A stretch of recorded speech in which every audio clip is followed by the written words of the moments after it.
June 7, 1992, Springfield, Missouri. Three women went to sleep in a quiet suburban home after celebrating high school graduation. By morning, all three had vanished without a trace. Their purses were left behind. Their cars sat in the driveway. Keys, cigarettes, money, medicine, everything remained untouched. Even the family dog was still inside. The house showed no signs of forced entry, no signs of a struggle, just an eerie, unexplainable silence. But here's what makes this case truly disturbing.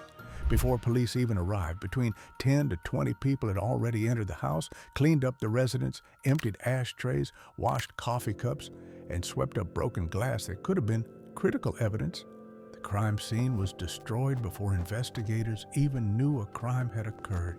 For over 33 years, this mystery has haunted America. Despite upward of 5,000 tips from the public, not a single body has ever been found. Not a single suspect has ever been charged. Not a single answer has ever emerged. This is the story of the Springfield Three, and the question that still keeps investigators awake at night. How do three women disappear from a locked house, leaving everything behind without anyone seeing or hearing a thing? To understand this mystery, you need to know the three women at its heart. Cheryl Levitt, 47 years old, 5 feet tall, 110 pounds, with short blonde hair and brown eyes. She was a cosmetologist at New Attitudes Hair Salon in Springfield. A single mother who had recently divorced, Cheryl was known for her quiet strength and her deep love for her daughter. Suzanne Susie Streeter, 19 years old, Cheryl's daughter. Blonde hair, brown eyes, barely over 5 feet tall. She had a small mole on the left corner of her mouth and a scar on her right forearm.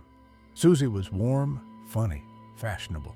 Stacy Kathleen McCall, 18 years old, Susie's best friend since second grade. Long, dark blonde hair, light eyes, 5 feet 3 inches tall. Stacy worked as a secretary at Springfield Gymnastics and suffered from debilitating migraines that required medication. But she never let that stop her. On June 6, 1992, Susie and Stacy graduated from high school together. It should have been the beginning of their adult lives. Instead, it was the end of everything. Susie Streeter and Stacy McCall graduated from Kickapoo High School at 4 p.m. on June 6, 1992. Originally, Susie and Stacy had arranged to spend the night at another friend's house, Janelle Kirby's, where several other girls would be sleeping over. But when they arrived, the house was crowded. Too many people, not enough space. Around 2:15 a.m., Susie and Stacy made a last-minute decision. They would drive to Susie's house, the home she shared with her mother, Cheryl, and spend the night there instead. It was a spontaneous choice, a simple change of plans. The kind of decision teenagers make every day without thinking twice. The women disappeared from Levitt's home in Springfield, Missouri, between 2:15 a.m. and 7:30 a.m. on June 7, 1992. That 5-hour window is all we have. Somewhere in those dark, silent hours, three women were taken from a locked house, and no one saw, no one heard, no one knew until it was too late. Sunday morning, June 7th, Stacy's mother, Janice McCall, expected her daughter home for a family event. When Stacy didn't show up and didn't answer calls, Janice began to worry. She and her boyfriend, Mike Henson, decided to drive to the Levitt house to check on them. When they arrived, the scene seemed off. The front porch light globe was shattered. Broken glass covered the porch, though the bulb itself was undamaged. Janelle and Mike swept up the glass, not knowing they were destroying potential evidence. They knocked. No answer. They opened the door. It was unlocked. They walked inside. The house was silent. The TV in Susie's room was still on. An unopened can of soda sat next to a pack of cigarettes. Cheryl's bed looked slept in, but she wasn't there. Susie's bed was also made, suggesting the girls had planned to sleep, but never did. Most chillingly, All three women's purses were neatly placed in Susie's bedroom. Inside, money, car keys, driver's licenses, cigarettes, everything. Their cars sat in the driveway. The family dog, Cinnamon, wandered the empty house, clearly confused. Janelle called Stacy's mother. Janice McCall rushed over. When she saw the purses, she knew something was catastrophically wrong. She immediately called the Springfield Police Department. But by then, it was already too late. By the time police arrived at 9 p.m. that evening, 12 hours after Janice's first call, at least 10 to 20 people had already entered the house. Friends, family members, concerned neighbors, all trying to help, all unknowingly contaminating what would become one of America's most baffling crime scenes.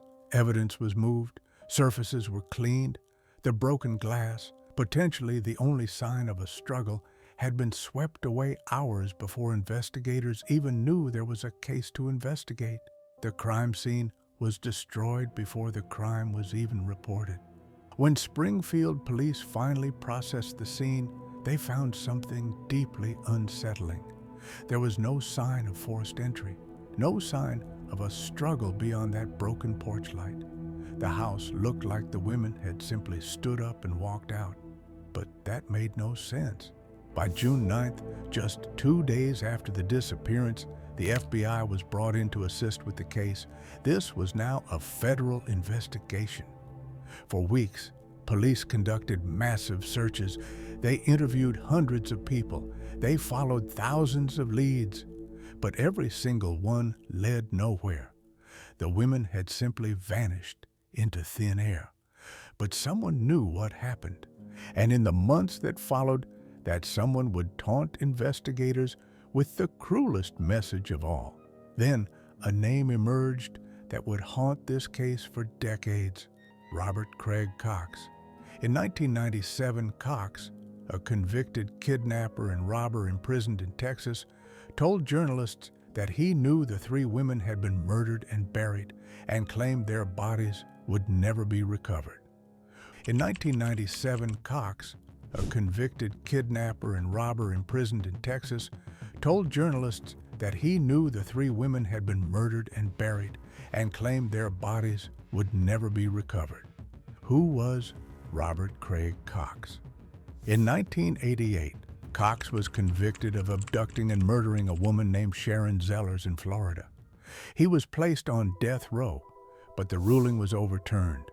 Cox served only 18 months before being released to California, where he was already serving time for abducting and assaulting 2 other women.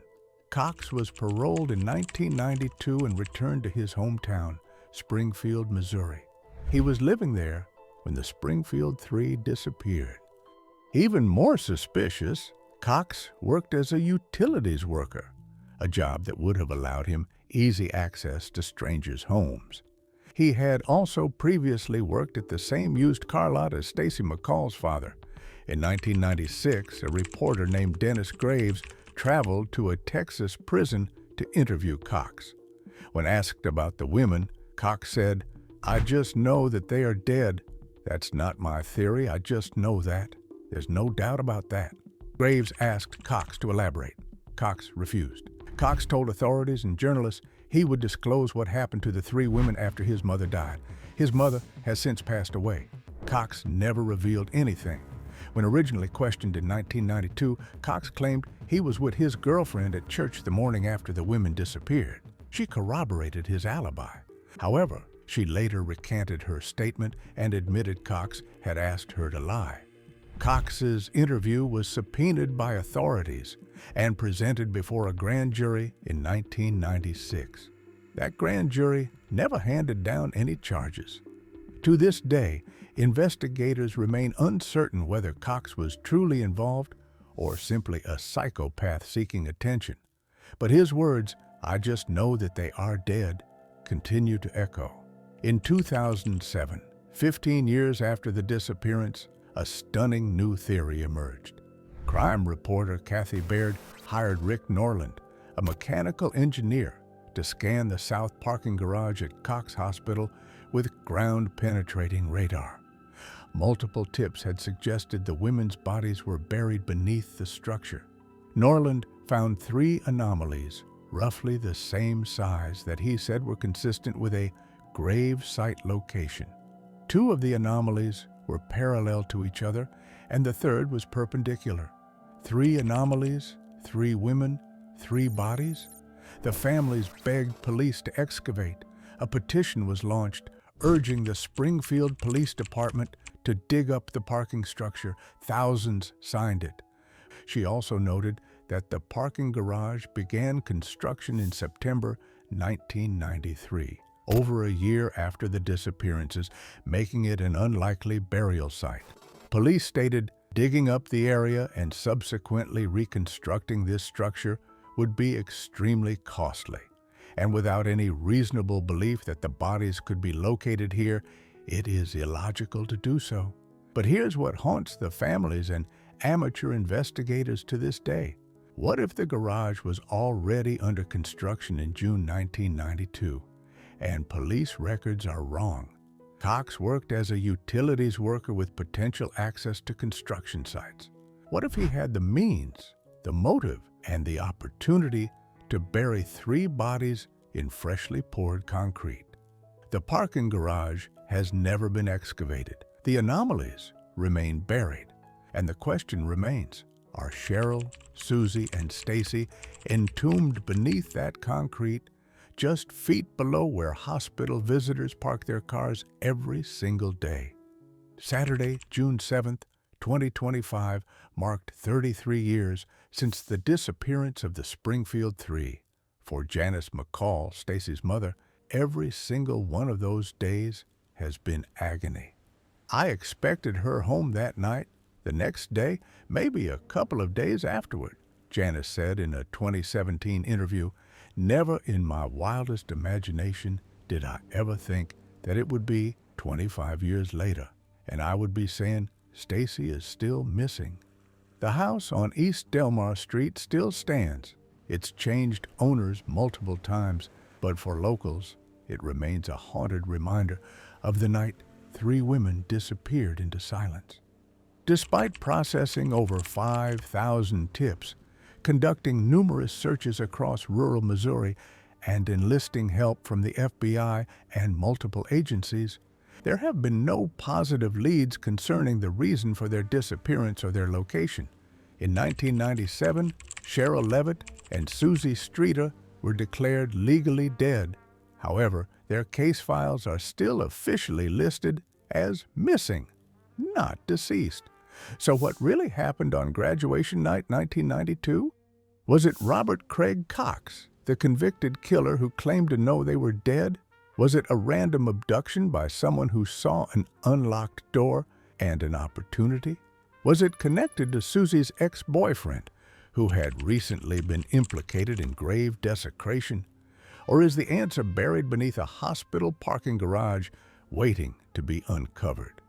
The Springfield Three case remains one of the most frustrating unsolved mysteries in American history. It's frustrating because of the corrupted crime scene. It's frustrating because of the credible suspect who was never charged. It's frustrating because of the parking garage that was never excavated. But most of all, it's frustrating because 3 innocent women, a mother, a daughter, and her best friend, deserved better. They deserved to be found. They deserved justice. They deserved answers. And 33 years later, they still haven't received any. Cheryl Levitt would be 80 years old today.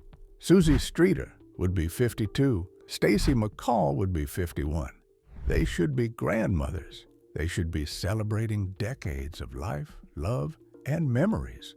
Instead, they're frozen in time. Forever 47, forever 19, forever 18. Somewhere, someone knows what happened that night. And until that person speaks, the Springfield Three will remain Springfield's darkest secret. What do you believe happened? Was it Robert Craig Cox, a random abduction? Or are they buried beneath that parking garage? Leave your theory in the comments below. Subscribe to Vanished Mysteries for more unsolved cases that demand answers. And if you haven't watched our investigation into the Yuba County Five yet, that's another impossible mystery where people vanished without explanation. The search for truth never ends. If cases with corrupted evidence frustrate you, our Yuba County Five investigation shows another case where critical clues were missed. 5 men walked into a wilderness and were found months later under impossible circumstances. What's your theory? Robert Craig Cox, random abduction, parking garage burial? Comment below. Subscribe to Vanished Mysteries for cases that refuse to be forgotten. And check out our Yuba County 5 video, another disappearance that makes no logical sense.